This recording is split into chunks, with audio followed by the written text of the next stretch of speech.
I'm avoiding her sadness about her leaving me in the first century. I'm avoiding feeling my sadness about her leaving me in the first century and being disillusioned with me and disillusioned with love. So that's the emotion that I was avoiding that particular day. I could keep Is that going. a core one? I'm still confused by core. Is that a core emotion, the one you just said? Because it seems like the onion just goes, the layers keep going. And by the time you've even worked out what that might be, you have to get up and go to work. I mean, You notice? do you know what I'm saying? Like, spend, you know, like I don't know how the core. The truth is, I don't care. The truth is that all I want to do is feel what I'm feeling right now and feel it until the end. I will work out at the end whether it's core or not core, or whether it's just a fudge for another emotion or whatever, if I allow myself to feel that emotion to the end. Right? Now, when I say that, be careful of effect emotions. Effect emotions are always like anger, like they're all capping stuff.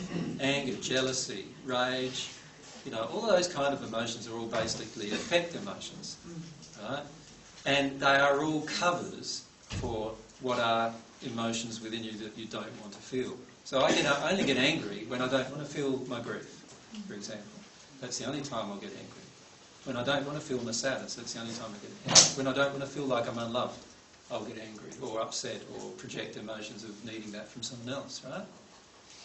So the key is to not try to intellectualise and work out, is that core, is that not core, is that this, is that that? The key is feel what's there. Feel what's there right now. What's there right now? What's there right now for you? What's there right now? What's the feeling? Feel that right now. Choose to feel that now. When you feel that now, none of the capping emotions will appear, like anger or rage or any of those emotions. None of those will appear. And what will be underneath all of that stuff will be deeper stuff, sure, but you will never access the deeper stuff without first feeling what's now. Because what's now is your law of attraction. And that's the power of now, isn't That's it? the power of now. Right? And so when I read through some of this stuff, and I often read back through what I've written, and I can still feel the emotional signature there within me. I can still feel it there. Then I know I've got more work to do that. So the emotion, for example, that I read earlier, that I felt pretty sad about, was the emotion of that my soulmate would rather I'd never been born. That's a huge emotion for me. And it's and yes, it is related to deeper issues. It's related to the issue of my self-blame, the toxic shame that I've placed on myself about losing my soulmate relationship when I incarnated. That's what it's all about. Right? But I first have to feel that feeling, the feeling of she wishes I'd never been born. How does that feel? Like that somebody wishes you'd never been born. Totally not wanted. Yeah. Have you guys seen the new Sex and the City movie?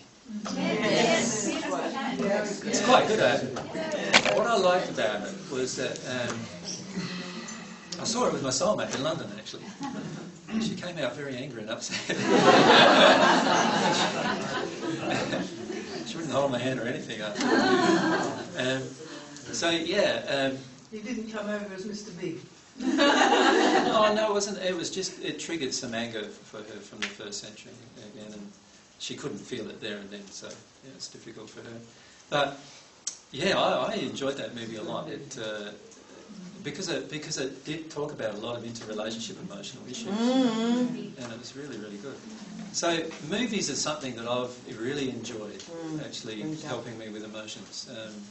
Who's seen Pay It Forward? Yeah. Lovely movie, isn't it? Yeah, lots of emotions about that. I'm a bit of a soppy romantic, often because of the emotional injuries that I have about romance, which are all to do with my soulmate, missing my soulmate, and all those kind of things. So A Walk to Remember, The Notebook, all of those kind of things. I've watched Notebook, I'm ashamed to say, maybe not ashamed to say anymore, but 18 times I've watched it. the first time I had to watch it, and every time I stopped crying, I would stop it, and I'd go off and cry for a day or two, and then I'd come back and watch the next bit.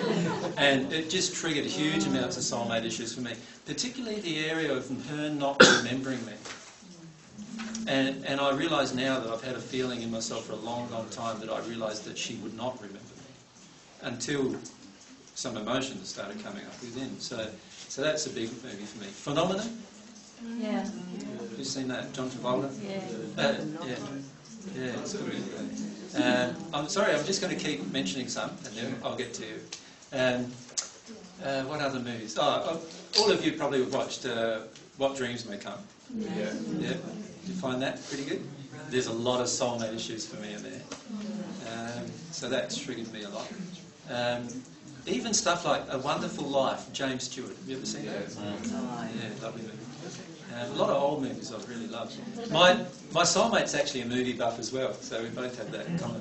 And so she could list another whole list for you about rage, anger, and all these other things that she's enjoyed as well.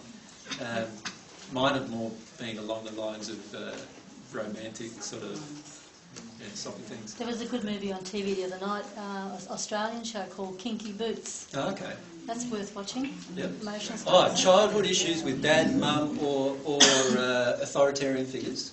Bang, bang, you're dead. You ever seen that? I highly recommend that, actually.